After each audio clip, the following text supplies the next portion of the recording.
Momentum peringatan Hari Korban 40.000 jiwa 11 Desember 2021, DPD 2 Partai Golkar Makassar menggelar kegiatan renungan dan doa peristiwa korban 40.000 jiwa di Sekretariat DPD 2 Golkar Makassar pada Sabtu pagi.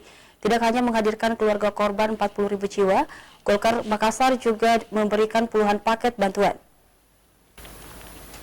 Kita rasakan saat ini pembacaan doa mengenang momentum peringatan Hari Korban 40.000 jiwa yang diperingati setiap 11 Desember merupakan peristiwa pembantaian puluhan ribu rakyat Sulawesi Selatan oleh pasukan Belanda yang dipimpin Raymond Pierre Paul Westerling pada puluhan tahun silam.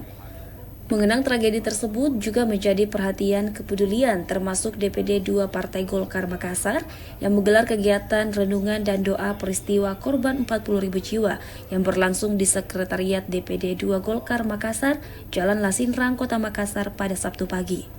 Dalam momentum peringatan Hari Korban 40.000 jiwa ini, tak hanya menghadirkan sejumlah keluarga korban 40.000 jiwa dan sejumlah legiun veteran mantan pejuang kemerdekaan, Golkar Makassar juga memberi puluhan paket bantuan sebagai wujud kepedulian terhadap keluarga korban.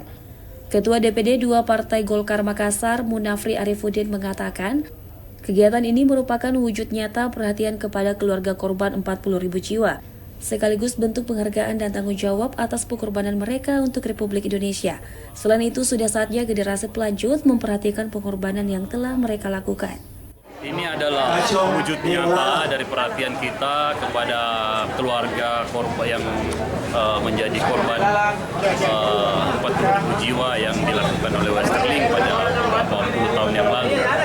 Dan kita berharap dengan sentuhan-sentuhan seperti ini kita mampu meringankan beban yang sekarang ditanggung oleh keluarga yang telah ditinggalkan. Mereka mengorbankan darah untuk negara Republik Indonesia. Sudah saatnya kita sebagai generasi pelanjut memperhatikan pengorbanan yang telah mereka lakukan untuk bangsa dan negara kita. Sementara itu, satu putri dari pejuang kemerdekaan Deng Rege yang telah diabadikan namanya sebagai nama jalan di wilayah utara Kota Makassar, yakni Hajra Rege, menuturkan tragedi yang terjadi puluhan tahun silam banyak menyisakan trauma tersendiri di mana ayahnya ditembak di daerah Kalukuang oleh pasukan Belanda. Hajra menambahkan selama 70 tahun tidak ada bantuan dari pemerintah dan bertahan hidup hanya dari gaji mendiang suaminya. Olehnya itu dirinya tetap berharap pemerintah memperhatikan nasib para keluarga korban 40.000 jiwa yang telah berjasa berjuang memerdekakan tanah air ini. Masih besar mati, ceritakan mamatku. Baru dibawa gitu, bapak di Kalukuang ditembak sama Belanda, Westerling. Masih ingat tahun berapa itu? Masih ingat tahun berapa?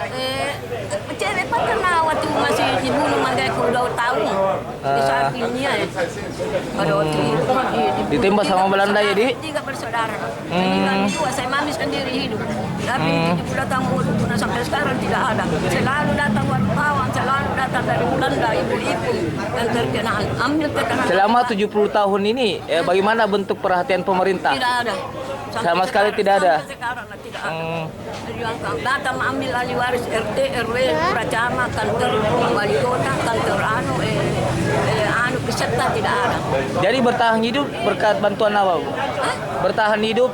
Bertahan hidup saya sendiri, untung ada suami. Kasih pensiun 6 bulan, pensiun janda kami suami. Iya. Renungan dan doa peristiwa korban 40.000 jiwa ini akan menjadi agenda wajib tahunan DPD 2 Golkar Makassar, di mana kedepannya tidak hanya memberikan paket bantuan, tapi juga beasiswa kepada keluarga korban. Tim Liputan Celebes TV.